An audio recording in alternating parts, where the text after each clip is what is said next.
wabarakatuh. Hai semua.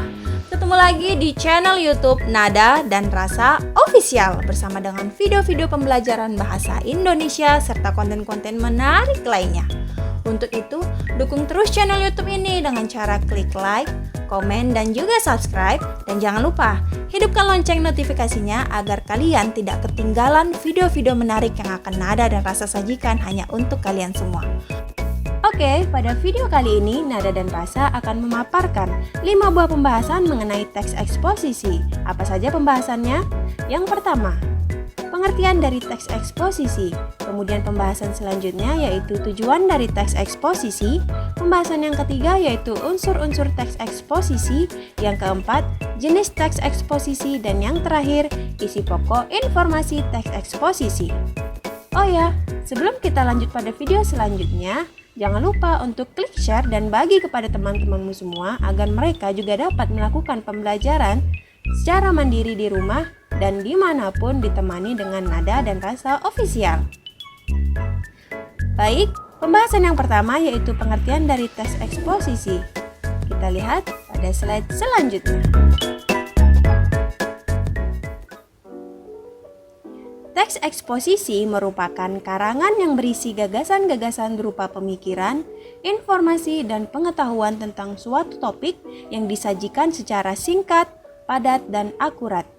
Teks eksposisi ini sendiri berisi hal-hal atau masalah-masalah atau berupa fenomena yang terjadi pada masa ini atau masa yang telah lalu yang gunanya untuk menambah pengetahuan kepada pembaca atau mengajak pembaca untuk ikut serta dalam mencari solusi terhadap masalah yang terjadi yang telah dipaparkan dalam teks eksposisi tersebut. Kita lanjut ke slide selanjutnya. Kita akan membahas tujuan dari teks eksposisi. Tujuan teks eksposisi adalah memaparkan atau menjelaskan informasi-informasi tertentu sehingga pengetahuan para pembaca akan semakin bertambah. Jelas, pada teks eksposisi pasti mengandung informasi-informasi yang akurat karena pada teks eksposisi ini sendiri terdapat fakta-fakta yang mendukung di dalamnya sehingga hal tersebut dapat menambah pengetahuan para pembaca mengenai hal yang sedang dibahas. Sampai sini sudah paham dong definisi awal dari teks eksposisi? Oke, kita next. Selanjutnya yaitu unsur-unsur yang terdapat pada teks eksposisi. Apa saja unsur-unsurnya? Yaitu ada 2 unsur. Yang pertama, gagasan atau opini. Gagasan disebut juga sebagai ide atau pendapat. Isinya merupakan pernyataan yang dapat berbentuk komentar, penilaian, saran, dorongan, dan bujukan kepada pembaca mengenai subjek tertentu.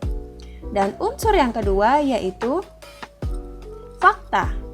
Fakta adalah kejadian atau peristiwa nyata yang benar-benar ada atau terjadi.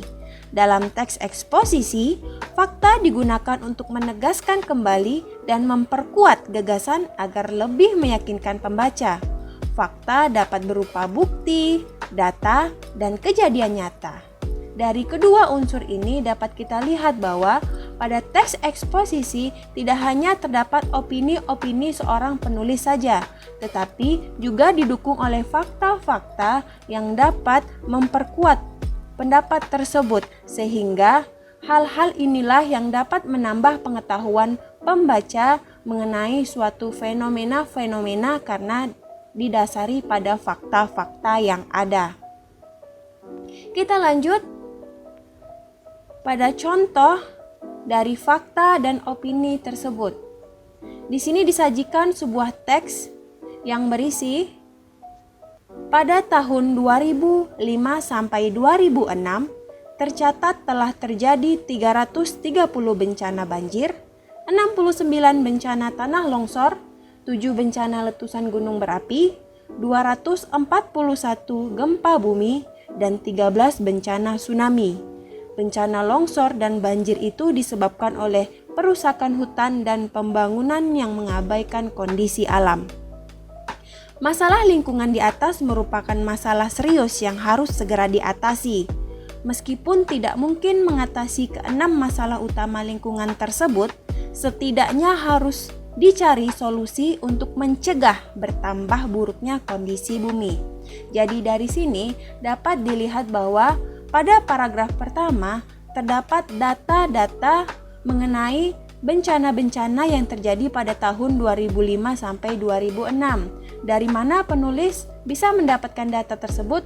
Tentu penulis sudah mencari atau meriset atau mencari bukti-bukti yang kuat berdasarkan data-data yang memang telah ada, misal dari catatan Badan Penanggulangan Bencana atau instansi lainnya. Dari sini dapat dilihat bahwa ini benar-benar fakta, didukung oleh fakta yang menyatakan bahwa ada beberapa bencana yang terjadi pada tahun rentan 2005 hingga 2006. Kemudian pada paragraf kedua dijelaskan bahwa masalah lingkungan di atas merupakan masalah serius yang harus segera diatasi. Meskipun tidak mungkin mengatasi keenam masalah tersebut, tapi setidaknya kita harus mencari solusi untuk mencegah bertambah buruknya kondisi bumi. Jadi paragraf kedua ini merupakan gagasan atau opini penulis yang didukung dari fakta-fakta yang telah ada. Penulis mengungkapkan bahwa meskipun kita tidak bisa mengatasi masalah bumi ini secara menyeluruh, setidaknya sebagai manusia kita harus mencari solusi untuk mencegah terjadinya hal-hal yang lebih buruk lagi terhadap bumi. Maka dari situ inilah gagasan atau opini penulis yang mengajak para pembaca untuk mencari solusi atau jalan keluar terhadap masalah tersebut. Sampai di sini paham mengenai unsur-unsur dari teks eksposisi? Oke, kita lanjut pada slide berikutnya. Selanjutnya yaitu jenis-jenis dari teks eksposisi. Apa saja di jenis-jenisnya? Yuk kita lihat selanjutnya. Yang pertama, teks eksposisi jenis yang pertama yaitu teks eksposisi analitik. Apa sih teks eksposisi analitik itu? Teks eksposisi jenis ini yaitu teks eksposisi yang bertujuan untuk mengungkapkan sesuatu yang penting dan mengajak pembaca untuk mendalami permasalahan tersebut.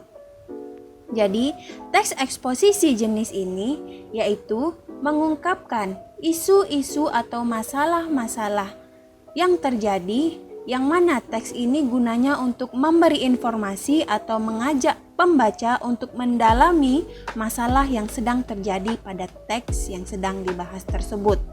Kemudian, untuk strukturnya, teks eksposisi analitik memiliki struktur yang pertama yaitu pernyataan pendapat atau tesis. Kemudian struktur yang kedua, argumen, baik argumen 1, argumen 2, argumen 3, dan sebagainya. Kemudian yang terakhir ada simpulan atau reiterasi. Jadi, menurut struktur teks eksposisi ini, dapat dilihat bahwa teks eksposisi ini hanya bertujuan untuk memberitahu atau memberikan informasi kepada pembaca mengenai sebuah isu atau polemik atau masalah yang sedang dibahas tanpa mengajak pembaca untuk mencari jalan keluar terhadap masalah-masalah yang telah terjadi tersebut. Jadi, untuk bagian struktur, bagian akhir inilah yang membedakan antara teks yang satu dengan teks jenis lainnya. Kita lanjut. Jenis yang kedua yaitu teks eksposisi hortatorik. Teks eksposisi hortatorik yaitu teks eksposisi yang bertujuan untuk memaparkan dan mempengaruhi pembaca bahwa sesuatu permasalahan seharusnya diselesaikan dengan cara demikian atau tidak demikian, atau sesuatu harus atau tidak harus dilakukan. Jadi, yang membedakan teks eksposisi hortatorik dengan teks eksposisi sebelumnya, yaitu pada teks eksposisi ini penulis akan berusaha untuk mengajak pembaca atau mempengaruhi pembaca untuk menyelesaikan suatu permasalahan yang terdapat pada teks tersebut. Jadi, di sini gunanya untuk mengajak pembaca untuk mencari solusi terhadap suatu permasalahan yang dibahas. Kemudian masuk pada strukturnya. Struktur teks eksposisi hortatorik juga terbagi menjadi 3. Yang pertama ada pernyataan umum atau tesis, sama seperti jenis sebelumnya. Kemudian ada argumen, baik argumen 1, 2, 3, dan seterusnya. Dan terakhir, anjuran atau rekomendasi. Bagian ini yang membedakan teks eksposisi hortatorik dengan jenis sebelumnya. Karena teks eksposisi hortatorik menjelaskan anjuran atau rekomendasi dari penulis terhadap masalah yang terjadi tersebut, sehingga anjuran atau rekomendasi tersebut dapat mempengaruhi pemikiran pembaca untuk menyetujui pendapat dari sang penulis. Sampai sini paham dong jenis dari teks eksposisi? Oke, kita masuk selanjutnya. Mengidentifikasi isi pokok informasi teks eksposisi. Yang pertama yaitu ada masalah. Jadi di dalam teks eksposisi pasti ada masalah yang dibahas, masalah yang diangkat, kemudian dijadikan sebagai topik pembahasan di dalam teks eksposisi tersebut. Kemudian adanya argumen. Jelas, pada struktur teks eksposisi saja sudah ada yang namanya argumen, sehingga pada isi pokok informasi teks eksposisi sudah pasti ada argumennya. Kemudian yang ketiga ada pengetahuan. Di dalam teks eksposisi tujuannya yaitu memberikan informasi atau pengetahuan kepada pembaca. Jadi jelas yang namanya teks eksposisi harus mengenai pengetahuan yang dapat diperoleh oleh pembaca ketika membaca teks eksposisi tersebut. Kemudian yang terakhir ada rekomendasi. Tidak semua teks eksposisi memiliki rekomendasi, tetapi untuk beberapa teks eksposisi seperti teks eksposisi hortatorik ada rekomendasi atau saran-saran dari penulis bagaimana menyikapi masalah-masalah yang telah terjadi tersebut.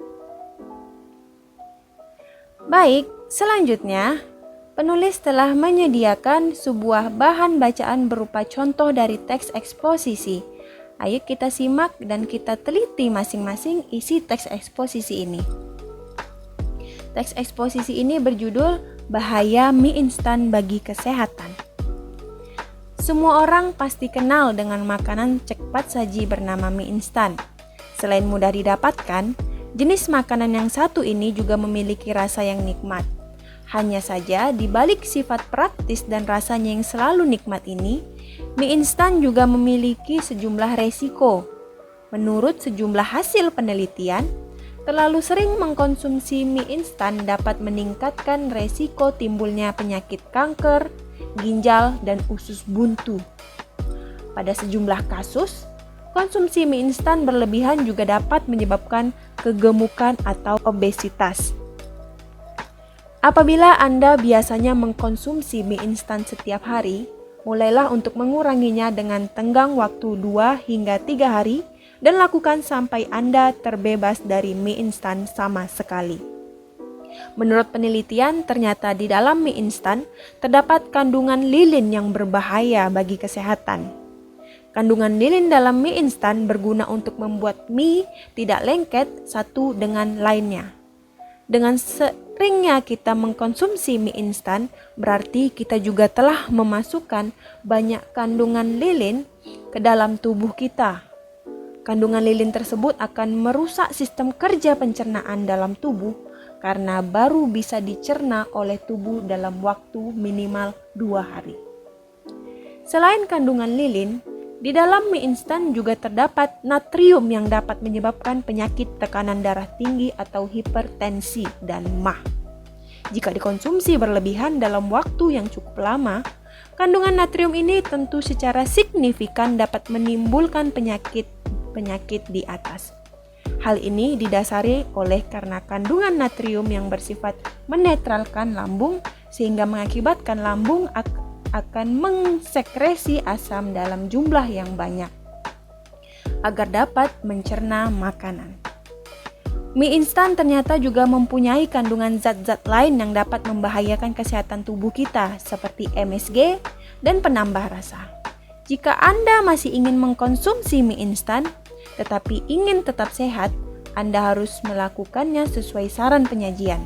Dan jangan masak bumbu mie instan secara bersamaan dengan mie-nya. Karena jika bumbu mie instan dimasak di atas suhu 120 derajat Celcius, bisa memicu terjadinya sel kanker. Oleh karena itu, kita jangan terlalu sering mengkonsumsi mie instan karena dapat meningkatkan resiko timbulnya berbagai penyakit yang berbahaya bagi tubuh kita. Sumber ini didapatkan dari www.pastiguna.com pada tanggal 4 September 2017. Baik, dari teks eksposisi ini dapat kita lihat informasi-informasi yang kita dapat dari teks eksposisi tersebut, yaitu yang pertama, apa sih masalah yang dibahas pada teks eksposisi tersebut? Terdapat pada paragraf paling atas, yaitu terlalu sering mengkonsumsi mie instan dapat meningkatkan resiko timbulnya penyakit kanker, ginjal, dan usus buntu. Pada sejumlah kasus, konsumsi mie instan berlebihan juga dapat menyebabkan kegemukan atau obesitas. Dari sini dapat dilihat bahwa teks eksposisi ini membahas mengenai masalah atau konsekuensi yang akan timbul ketika kita sering mengkonsumsi mie instan. Itulah masalah yang dibahas pada teks eksposisi yang telah kita bacakan tadi. Kemudian kita masuk pada argumen. Di sini ada banyak argumen yang dipaparkan oleh penulis.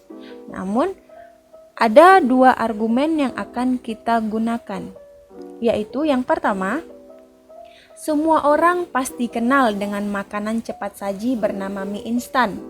Selain mudah didapatkan, jenis makanan yang satu ini juga memiliki rasa yang nikmat.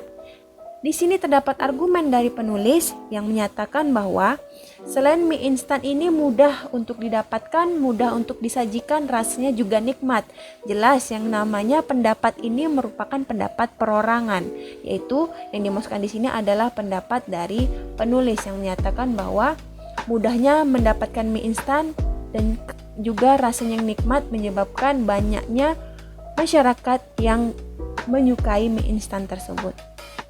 Kemudian argumen yang kedua, di dalam mie instan juga terdapat natrium yang dapat menyebabkan penyakit tekanan darah tinggi atau hipertensi dan MAH. Jika dikonsumsi berlebihan dalam waktu yang cukup lama, kandungan natrium ini tentu secara signifikan dapat menimbulkan penyakit di atas. Ini juga termasuk pada argumen dari penulis yang sengaja dipaparkan untuk memberikan informasi kepada pembaca. Lanjut, informasi selanjutnya yaitu ada pengetahuan, yang mana pada teks tersebut pengetahuan yang dapat diperoleh oleh pembaca yaitu mengkonsumsi mie instan secara berlebihan berbahaya bagi kesehatan tubuh manusia. Ini dia pengetahuan yang dapat diperoleh oleh pembaca agar pembaca lebih waspada lagi dalam mengkonsumsi secara berlebihan mie instan tersebut. Kemudian yang terakhir adanya rekomendasi. Pada bagian paragraf terakhir dikatakan bahwa oleh karena itu kita jangan terlalu sering mengkonsumsi mie instan karena dapat meningkatkan resiko timbulnya berbagai penyakit yang berbahaya bagi tubuh kita. Jadi pada teks tersebut terdapat rekomendasi dari penulis agar para pembaca atau masyarakat mau mengurangi mengkonsumsi mie instan sehingga resiko yang akan ditimbulkan dari mie instan tersebut dapat kita minimalisasi. Oke, sampai sini paham dong apa itu teks eksposisi, bagaimana contohnya, tujuannya, jenisnya, dan juga menentukan isi dari teks eksposisi tersebut? Paham kan? Oke, kalau sudah paham, sekian video pembelajaran bahasa Indonesia yang Nada dan Rasa Official telah sajikan. Pada video kali ini telah dibahas mengenai 5 buah pembahasan yaitu pengertian, tujuan, unsur, jenis, dan isi informasi dari teks eksposisi. Kalau sudah paham, jangan lupa untuk saksikan juga video mengenai teks eksposisi bagian 2 untuk menambah pengetahuan kalian lebih dalam lagi mengenai teks eksposisi. Oke, sampai di sini dulu video pembelajaran pada episode kali ini. Sampai jumpa di video-video selanjutnya. Saya Nada dan Rasa Official mengucapkan terima kasih kepada kalian semua yang telah menyaksikan video pembelajaran kali ini. Jangan lupa untuk klik like, komen, dan juga subscribe, serta hidupkan lonceng notifikasinya agar kalian tidak ketinggalan video-video menarik lainnya yang akan Nada dan Rasa sajikan untuk kalian semua. Dan jangan lupa untuk selalu share kepada teman-temanmu semua agar video dari Nada dan Rasa Official dapat bermanfaat untuk semua. Sekian pembahasan pada video kali ini. Nada dan Rasa pamit undur diri. Assalamualaikum warahmatullahi wabarakatuh.